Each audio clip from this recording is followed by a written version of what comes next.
I want to talk about the colonization of the hero's journey by women.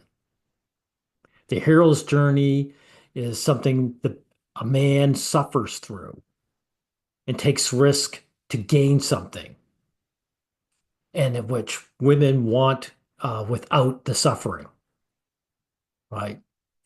I mean, colonization is a perfect descriptor of it, right?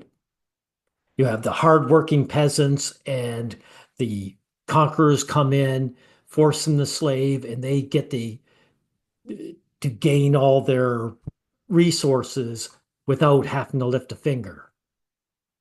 And this young lady is a perfect example of this. Now let's hear what she has to say.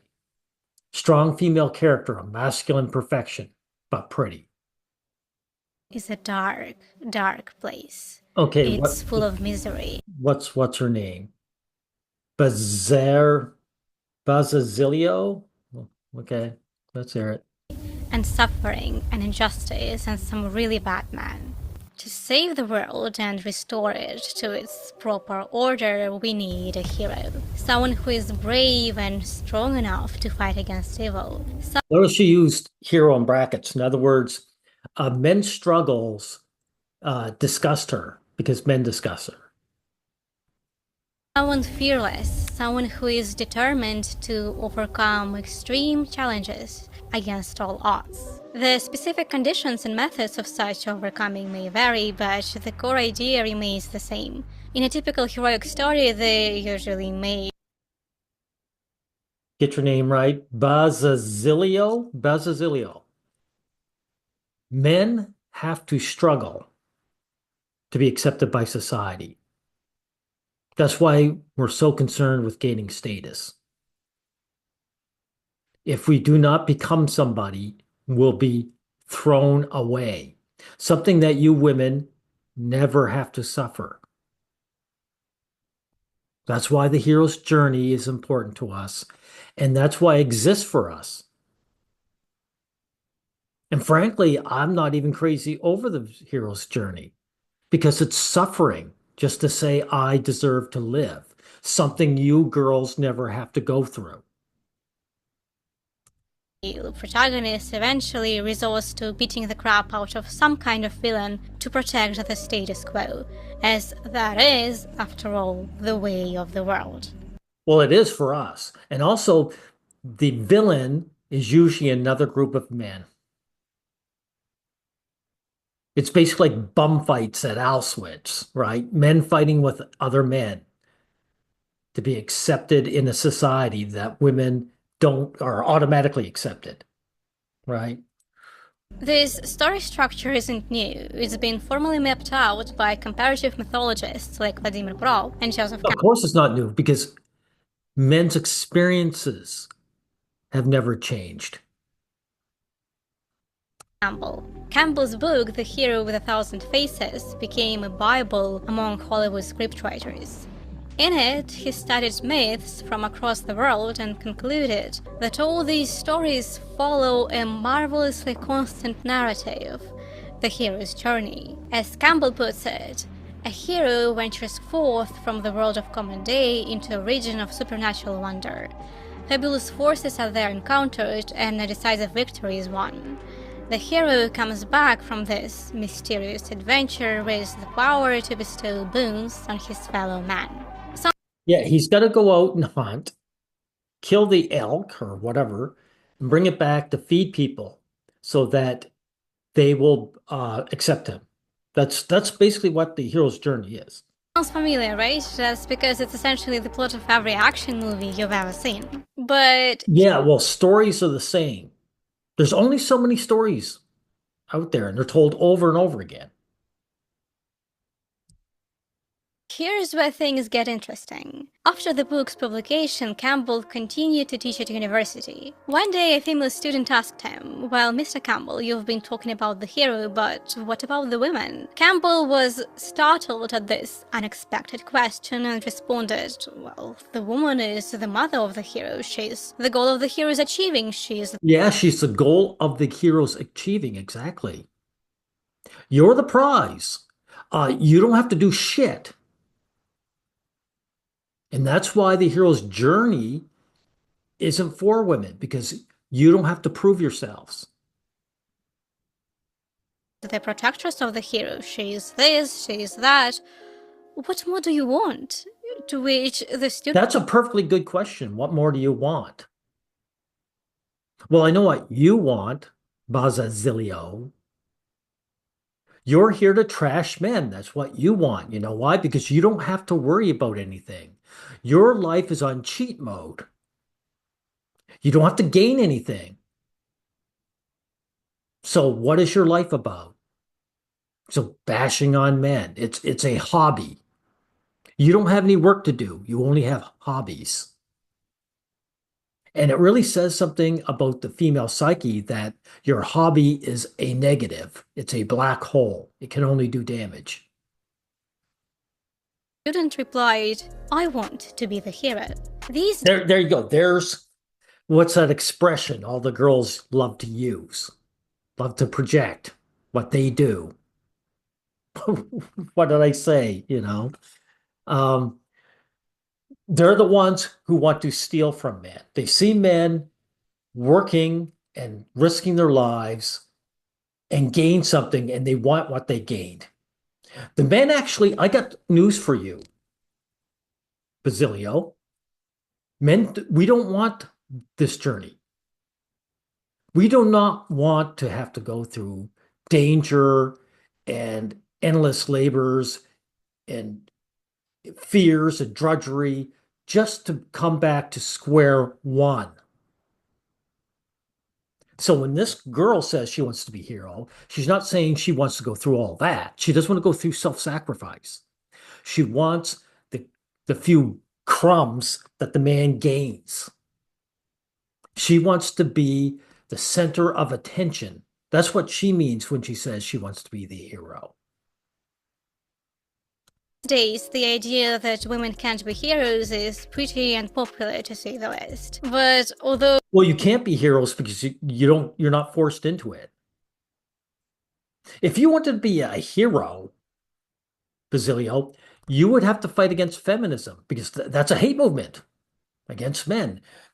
We're the David, you're the Goliath, right? You have all the power in the world. Go defend us. We're the people who need your rescuing. Go ahead, sacrifice yourself. But no, you're not. You're Goliath. You're the bad person. This is what you prefer. I wouldn't expect just a regular person to argue that women have their own mysterious womanly life purpose of Well, that woman living that easy life, that's what women demanded from men. It wasn't offered to them, it was demanded. Women wanted it that way. That's why that picture was there, because these women do not have to self-sacrifice. caring and cleaning after their families instead of going on adventures. I also wouldn't be surprised to hear that some people still believe that. But the fact is, now we People do believe in that. You believe in it. Why don't you join the military? I hear Ukraine is trying to conscript. There's your hero's journey. There's full of fear and danger and self-sacrifice. Go to it. But no, what are you doing here? You're right here, like I am, behind a camera, and happy that you're here. Now, just a moment here. Now, I asked, why did conquerors marry the ruling queens? You've heard it time and time again, at least in the ancient times, right? The guy would come in, he would conquer the land, he would kill the king, then he would marry his queen to legitimize his rulership. Why didn't he get a new queen, right? But the important part is, how come the queen didn't take her own life and say, sorry, I can't marry this guy? No, because the answer is that this is why there's no hero's journeys for women. because Queen knows that all a conqueror means is that she's got a new husband and she's still in charge. She's accepted not only by society, but by the ruling class, right? You look, even this one down here says, you know, ruling behind the throne, right? Women do their women do their ruling behind the throne. They don't have to do the work. They don't have to do the conquering. They don't have to worry about getting a spear to the chest. They just have to marry the new conqueror. Problem solved. Men aren't even people to women. We're just, replaceable. We have seen a lot of female characters on screen and in books who display model heroic behavior, who fight the bad guys, save worlds, and bring on revolutions. We now have female characters who are called strong, who are not damsels in distress, who are independent and capable and can fight as well as men. We are now used to women that play more active roles in their narrative. Yeah, but when these girls win, do they go get the guy? No. See, that's why it's a waste of time. That's why in real life you don't see it. We see more and more female characters who challenge traditional gender roles and Bullshit. Bullshit. They don't challenge the roles. To challenge the role would mean that she would go fight in order to get with the guy. You never see that. refuse to take the path towards marriage and children. We have broken the gender mold, or so. No, no, you haven't. Breaking the gender role would be reversing them. You would get married, only you would go through all the self-sacrifice that men do to get the guy. You do not break gender roles, you enforce them. So it seems, because there's a catch. I wonder if challenging traditional gender roles is enough. You see, the idea You don't challenge them, you enforce them. You are lying. that women can't be heroes actually implies two things. First, it suggests that women can't act the way male heroes do. We can't Well, you don't. Whether you can or not is beside the point. You don't. fight, we can't overcome challenges, we can't go on adventures. Campbell himself said as much. You don't need to. Yes, he said so. Let's hear it. Claiming that in the whole mythological tradition, the woman is just there. All she has to do, he argued, is realize that she's the place that people are trying to get to. There you go. He said it in a nutshell. She's the place people are trying to get to. In other words, the man has to earn his right, or not even a right. He has to earn his place next to the woman, and she doesn't have to. There's a power imbalance. The woman is in power. The man isn't. He's a peasant. He said something true. Well, thank you, Mr. Campbell. How illuminating. It is illuminating. It's just him telling the truth. And this is why I say feminism and feminist are anti-truth. So he said something that's absolutely true and observable in reality. And you were pissed off over that. Now, why are you pissed off when you have life on cheat mode? You are in complete power. You are completely accepted by society. And you're pissed off that men have to struggle. But not because you like us, because we might actually get something out of it. We might get back to square one. Odysseus, everyone. The Odyssey. What did Odysseus gain after his hero's journey? What he had from the start. The Odyssey is a perfect hero's journey because it shows what men really suffer through. He went through this Odyssey only to maintain his high standing. Something his wife, his queen, didn't have to whatsoever. But there is a second, more insidious implication. It's not just that women can't act like men, it's that the way women already act isn't seen as heroic. It's insidious. What's this? The way women already What women generally do is not heroic.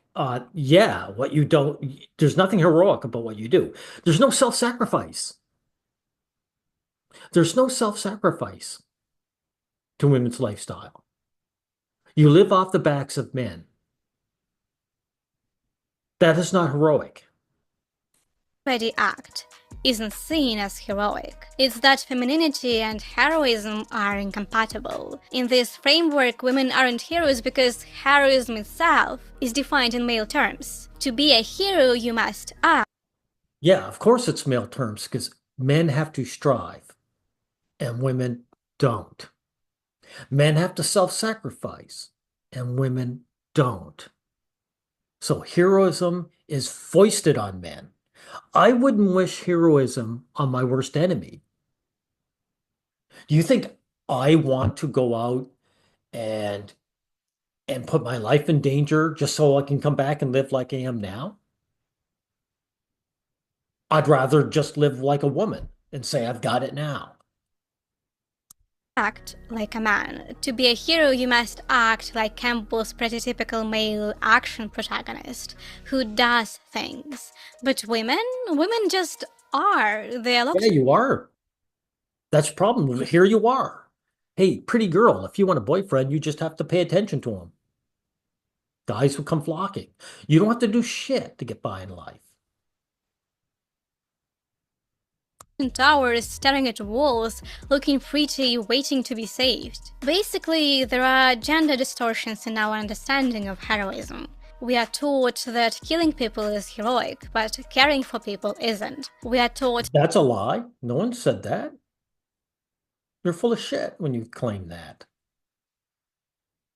What was the story? Patch Adams,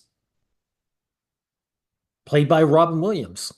He was the hero and he cared for people, didn't he? So you're just telling a bold-faced lie.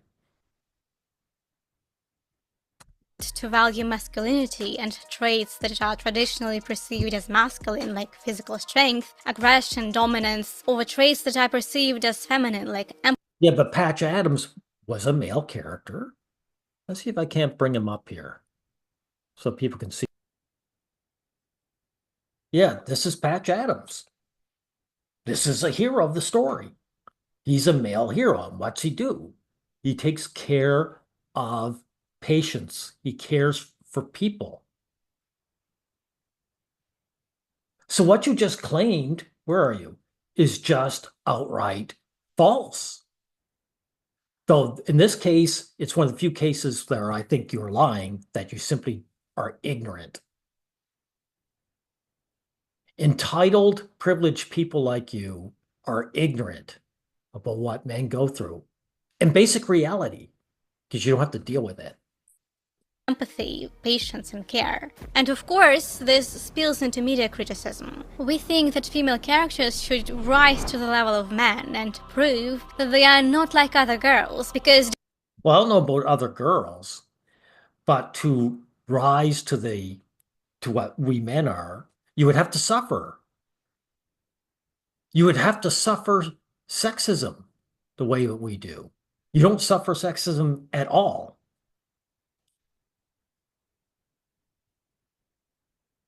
displaying behavior that is traditionally perceived as feminine is degrading. We celebrate strong female characters as long as they punch.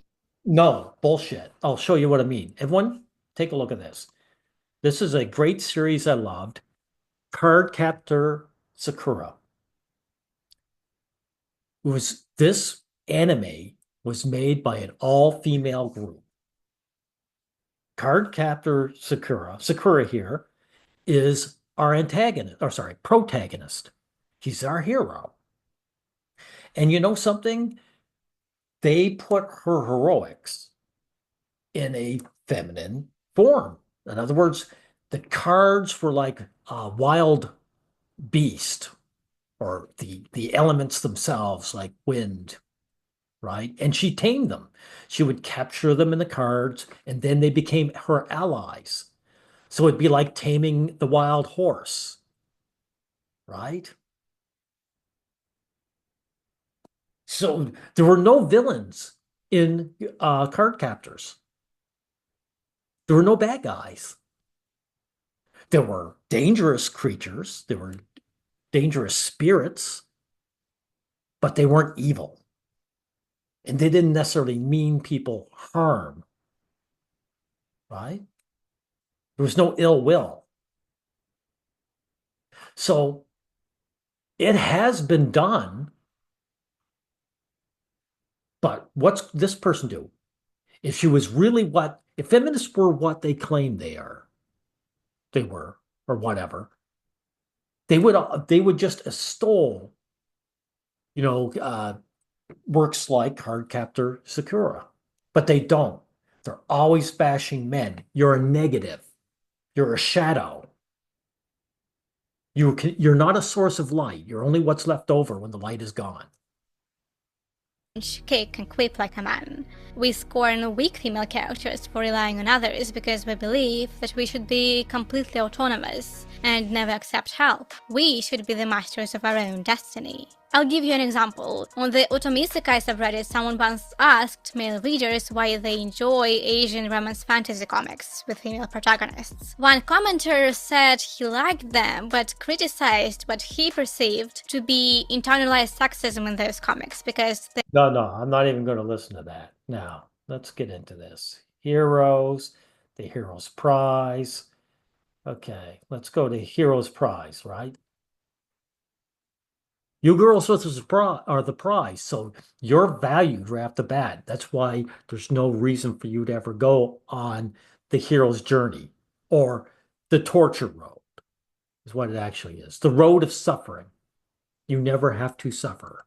in the world. At the end of his journey, the hero is often rewarded with a princess. Yeah, notice that there's a woman who never had to go anywhere, never had to suffer, never had to fight, and she's the one bestowing him with something. So she's got it all. To be female is to be privileged and entitled. The princess who has been waiting for him throughout his journey while making herself as pretty as possible, because of course, princesses must be beautiful. The princess is part of the community the hero saves with Well, you love to be beautiful. What can I say? The romance novels doesn't have any ugly women on it, and that's written by women for women. So his heroism, so naturally she's part of his reward. And after all, mythology books promise us timeless tales of gods and heroes. The heroines of these timeless tales are eminently forgettable and inconsequential. They quietly spin and weave, cook and clean, embroider, bear children, heal, and make things whole, clearing the way for the hero's salvation, or at the least, not getting in the way of it. that's important, not getting in the way of it. I agree with that. I agree with that. Let's see, just a moment. Yeah, I agree with that. Is here's a feminist in the English Parliament. She's trying to strip men of their rights. So women get into positions of power and they start harming men. So I have to say that that's true. What's your name again? Bazazilio. It's true. Men hope that women at least don't get in the way of a better society. That's true. They don't do things, they don't go on journeys, they don't engage in deeds or actions worthy of story or song. Well, They that's true. They don't. You don't now. You don't have to. only get to engage in activity that leaves no traces whatsoever behind it. They That's up to you. No one's forcing you there. This is your choice. Let's face it, you're in a position of privilege and power. You don't have to accomplish anything, and therefore you're not known for anything.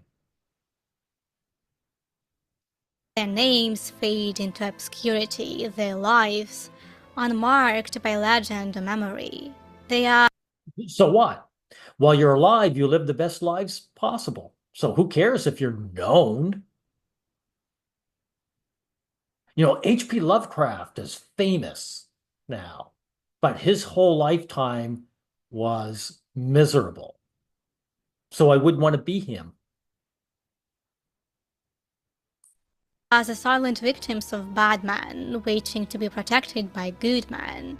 That's how these timeless tales position women as silent, Yeah, but a woman's idea of a good man is a guy who wins. That's what a good man is to women. suffering victims with no real agency or His morality and personal character don't matter. Does he have status? control over their lives. Maria Tatar knows that popular culture has historically offered Okay, let's get beyond that. Women in the eyes of men. Let's see what they have to say about their this. sense of self, controlled first by their fathers and then by their husbands. No, no, not controlled. Served by. These women are first served by their fathers, then served by their husbands. That's why the husbands are often out in the open waves or in the mines, while these women are right here in the lap of luxury in fine clothes. I'm getting the framing correct. Forced to define themselves as someone's daughters, wives, or mothers. Like you gals say, people are blind to their privileges. You're blind to your privilege. Or to be more apt, to be more correct, you know what your privileges are, and you can't be happy with them. Well, you're happy with them, but you want to lie about them in order to attack us, man. Now, let's see. Feminine destiny. There is no destiny. You were born with your destiny. You're born female and you get to live the best lives. Well, if you reach puberty, right? Because little girls are often destroyed by their mothers. But if they hit puberty, they can run away and find a man to protect them, right? Let's see. We wanted to be the hero. No, no, you didn't want to be the hero. You want what the hero works for. You want the hero's accolades. You want the booty that the men gain. You want the fame and the glory. What you are is some woman who gets in a car and drives through the marathon and gets ahead of all the men who are sweating away and dying on their feet to then grab his prize. That's what's going on here, right? Breaking the mold. Nope, you gals don't break the mold. You force them, so there's no point in there. Exceptional girl, masculine perfection, perfect looks, empowered through violence. Like I said, empowered through violence. Look, again, where is she? Card captor Sakura is the heroine. She is not violent. No one dies. No one gets hurt. So that's just false, right? Let's say. And again, if feminism wasn't the evil that it is, you would bring her series up and saying, look at the positive light that women can bring. No, because you're not about uplifting your sex. You're about destroying mine, right? Strong female characters need patriarchy. Patriarchy doesn't exist. It's a matriarchy, which the women don't have to work and the men do. Double standards. Yes, men have to deal with double standards our whole lives. Let's see. Challenging gender norms. Again, no, you do not challenge them. You enforce them. That's why you don't go on the hero's journey. Let's see. Do the powerless have agency? Yes, we do. We men do have agency. We have to struggle. We're David fighting Goliath. We do have agency. Yeah, I agree with that. Are women brainwashed? No, no, no. You're a propagandist and you're trying to brainwash us. Silencing. Yes, yes. Men are silenced. Basilio. This platform pushes your evil agenda and suppresses my voice on this platform. So yes, men are silenced. Fighting with words, that's what I'm trying to do. Resilience, yes, I'm trying to be resilient. Let's say we've always been strong. Are you talking about women? No, you're not. You're privileged and entitled, and you've always lived off easy mode. Let's see, anything else? Redefining heroism. No, what you're saying is your redefinition will mean that women's lack of heroism will be considered heroic. That's what that is. It's time for men to become feminine. You mean we're finally going to become equal to you? That'd be awesome. That would be awesome, Basilio. I would love to live your life, your on cheat mode, where I'm born and I'm accepted for the person that I am, simply because I was born male. I don't have to go on any hero's journey. I don't have to journey anywhere. I can just be at home and be accepted. Yes, I think it is time men became feminine. That's all we have to do here. This is what we have to say. Oh, by the way, here's another thing before we end. This is a female principal who pole danced for her kindergartners, right? This is what women do when they gain power, Basilio. It also shows you the power they always had. It's not that the woman has gained a position of power. I'm actually ruining it. Uh, I'm actually saying that women gain power. She hasn't gained power, she has it. This woman can do something that would get a man jailed. She can do it in front of children. There's the choices women make, right? When they're put in charge. So there. We'll end that here. I think I've made my point.